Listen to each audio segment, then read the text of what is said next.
अस्सलाम वालेकुम परदेसी भाइयों। आज का वीडियो बहुत इंपॉर्टेंट होगा उन लोग के लिए जो लोग भी मुझसे फेसबुक पे या फिर यूट्यूब के कमेंट में या इंस्टाग्राम पे मुझसे सवाल करते हैं कफाले से रिलेटेड, हुरूफ से रिलेटेड, मतलूब से रिलेटेड या फिर फाइनल एग्जिट से रिलेटेड, छुट्टी से रिलेटेड।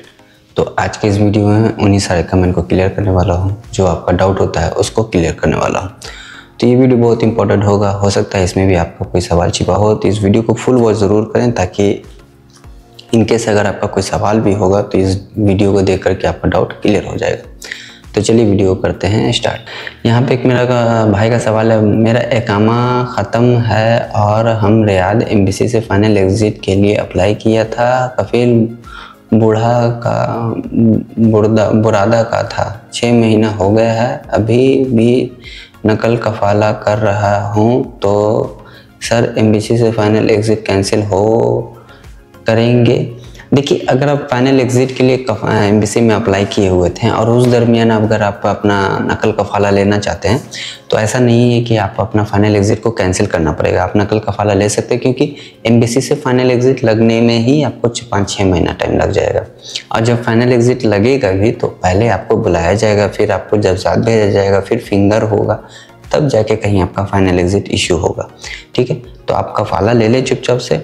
जब आपका नंबर आए फाइनल एग्ज़िट के लिए कि हाँ भाई फाइनल एग्ज़िट आपका लगेगा तो आप आ जाओ, तो आप मना कर दें नहीं मैंने नकल कफाला ले लिया है, अब मुझे फाइनल एग्ज़िट नहीं जाना है।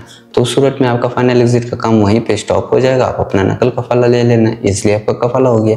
ठीक है, चलिए देखते हैं दूसरा कमेंट। यहाँ पे एक मेरा भाई का सवाल है, 9 साल हो गया है कंपनी में, क्या प्रोबेशन पीरियड में कॉन्ट्रैक्ट टर्मिनेट करके रिज़ाइन दे करके कफाला होगा? प्लीज़ बताएं। देखिए, मैंने बार बार बोला है, अगर आपको कफाला लेना है तो फिर कफाले का ही परमिशन। ये तो वही बात हो गया कि भाई मुझे पेंसिल से लिखना था, पेन मिल गया है। भाई पेन से लिखो वो पेपर आपका काम का नहीं रहेगा। जिस जगह पे पेंसिल का यूज़ होना वहाँ पे पेंसिल यूज़ करना, जहाँ पे पेन का यूज़ करना वहाँ पे पेन यूज़ करना।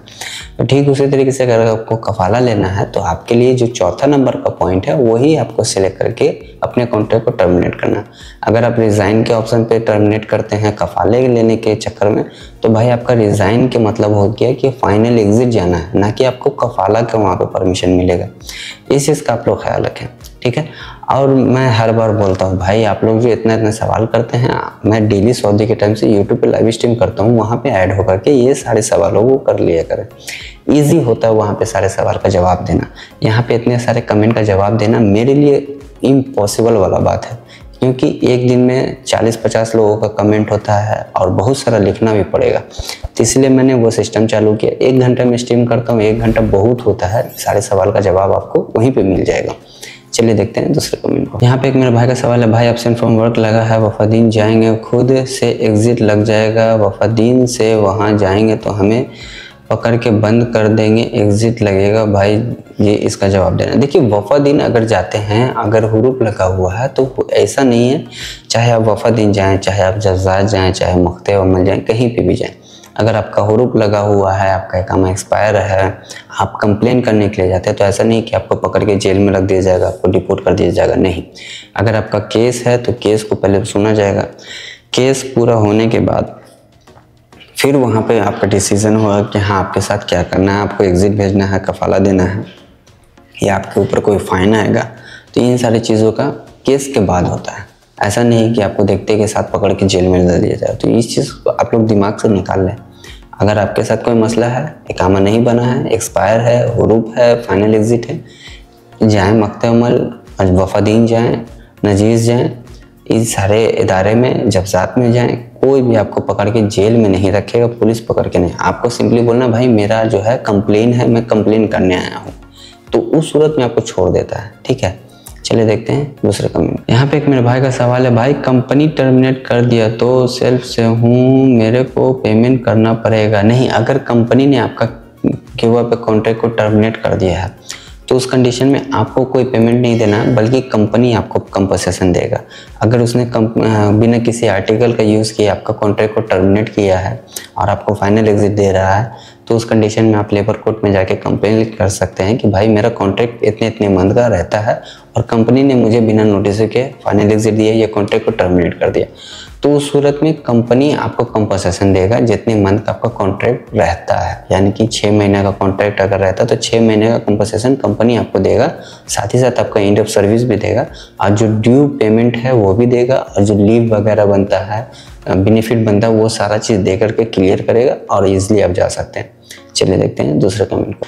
यहाँ पे एक मेरे भाई का सवाल है, भाई एमबीसी से जाने में इस समय कितना टाइम लगता है एब्सेंट फ्रॉम वर्क वाले।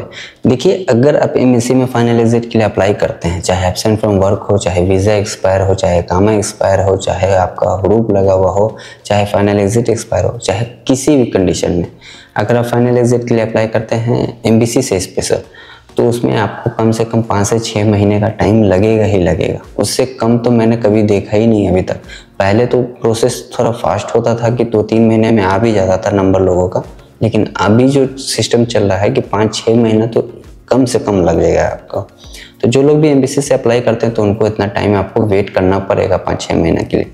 चलिए देखते हैं दूसरे कमेंट को। यहाँ पे एक मेरे भाई का सवाल है, भाई मेरा 2 इयर्स हो गया है सऊदी में और मेरा इकामा एक्सपायर है बट कीवा कॉन्ट्रैक्ट बाकी है, तो क्या मैं दूसरी कंपनी में तनाजुल ले सकता हूँ? अगर तनाजुल होगा तब जब मैं दूसरी कंपनी का रिक्वेस्ट मांगा कीवा में एक्सेप्ट करूँगा तो मेरी करंट कफील को पता चलेगा या नहीं?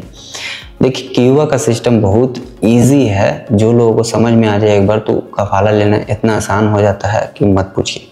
देखिए, अगर आपका इकामा एक्सपायर होता है, अगर आप कीवा पे रिक्वेस्ट मंगाते हैं तो आपके जो करेंट कंपनी उसको कुछ भी पता नहीं चलेगा, क्योंकि आपका इकामा एक्सपायर है और उसमें आपको किसी के परमिशन की, किसी के अप्रूवल की ज़रूरत नहीं है। सीधा आपका इकामा एक्सपायर है, कीवा पे आपका कॉन्ट्रैक्ट वैलिड है, नहीं वैलिड है नहीं है, एक्सपायर है, उससे कोई मतलब नहीं। आप दूसरी कंपनी से रिक्वेस्ट मंगाओ, एक्सेप्ट करो, डेट्स इट। आपका ऑटोमेटिक अप्रूव होगा और आपका इजीली कफाला भी हो जाएगा।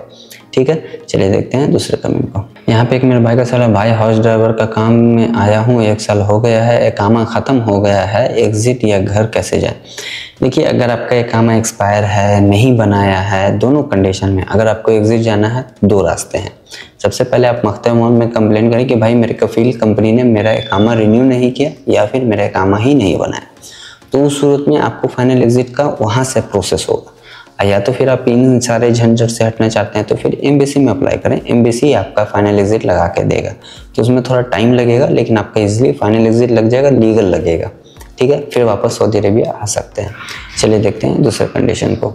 यहाँ पे एक मेरे भाई का सवाल है, भाई मैं 15 दिसंबर 2024 को सऊदी आया लेकिन कीवा पर कॉन्ट्रैक्ट 20 फरवरी को कॉन्ट्रैक्ट डाला गया, तो मेरा प्रोबेशन पीरियड किस डेट से काउंट होगा? देखिए, प्रोबेशन पीरियड का जो बात आप लोग कर रहे हैं भाई, प्रोबेशन पीरियड होता क्या है ये समझ लें। जिस दिन आप सऊदी अरेबिया में आए वहाँ से आपका प्रोबेशन पीरियड स्टार्ट हो गया, यानी कि प्रोबेशन पीरियड का मतलब तजुर्बाती मुद्दत। अब वो कैसे काउंट होगा? जो आपका वीज़ा का टाइम होता है, जब आप इमिग्रेशन पे काउंटर पे जाते हैं वहाँ आपका वीज़ा स्टैंप होता है, मुहर लगता है इमिग्रेशन काउंटर पे, तो वो एंट्री हो जाता है सऊदी के सिस्टम में। तो वहाँ से आपका 90 डेज़ का वीज़ा भी स्टार्ट हो गया और साथ ही साथ आपका 90 डेज़ का प्रोविजन पीरियड भी स्टार्ट हो गया। तो प्रोविजन पीरियड आपका वहीं से स्टार्ट होगा। कीवा पे कॉन्ट्रैक्ट जब डाले उससे कोई मर्जी नहीं है, आपका प्रोविजन पीरियड उतना ही टाइम का चलेगा। उसके बाद फिर आप जो आपका लीगल एक्शन है वो ले सकते हैं, लेकिन आपका प्रोविजन पीरियड वहीं से काउंट होगा जब आप सऊदी अरेबिया में एंट्री हुई, क्योंकि 90 डेज़ का वीज़ा और 90 डेज़ का प्रोविजन पीरियड दोनों होता है। हाँ, लेकिन सेकेंड ऑप्शन ये है कि मान के चलिए आपका 90 डेज़ का वीज़ा था, कंपनी प्रोबेशन पीरियड में आपको रखे हुए था, हो सकता है आपका काम कुछ समझ में ना आए, तो गवर्नमेंट ने भी जो नया रूल बनाया है उस हिसाब से जो आपका स्पॉन्सर है वो चाहे तो 90 डेज़ का आपका प्रोबेशन पीरियड को एक्सटेंड कर सकता है, यानी कि आपका 90 डेज़ का प्रोबेशन पीरियड को 180 दिन के प्रोबेशन पीरियड में कन्वर्ट कर सकता है।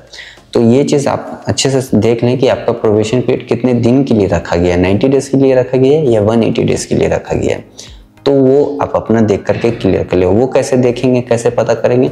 आपका कीवा पे प्रोबेशन पीरियड लिखा हुआ होता है, 90 डेज़ का है या 180 डेज़ का है, और इस कॉन्ट्रैक्ट को चेक करेंगे वहाँ पे भी आपका लिखा होता है। कॉन्ट्रैक्ट कैसे चेक करना, मैंने उसके लिए ऑलरेडी वीडियो बना के रखा है, आप लोग उसको अच्छे से वॉच करें और अपना हर एक कॉन्ट्रैक्ट का एक एक पॉइंट को चेक कर लें। तो आज की इस वीडियो में मैंने इन सारे सवाल का कमेंट का क्लियर करने का कोशिश किया, जो आपका डाउट होता है उसको क्लियर करने का कोशिश किया। फिर भी अगर आपका कोई डाउट रहता है तो आप मुझसे यूट्यूब की लाइव स्ट्रीम में ज्वाइन होकर के अपने सारे सवाल को कर सकते हैं। मैं इंशाल्लाह कोशिश करूँगा आपके सारे सवाल का जवाब देने का, और जहाँ तक मुनासिब होगा मैं आपका हेल्प करने का भी कोशिश करूँगा। तो आज की इस वीडियो में मैंने इन्हीं सारे कमेंट को क्लियर करने की कोशिश किया है। आई होप कि मेरा वीडियो आपको पसंद आया, और पसंद आया तो प्लीज़ चैनल को सब्सक्राइब जरूर कर लेना आप लोग। चलिए फिर मिलते हैं नेक्स्ट वीडियो में एक नए अपडेट के साथ, एक नए वीडियो के साथ। तब तक के लिए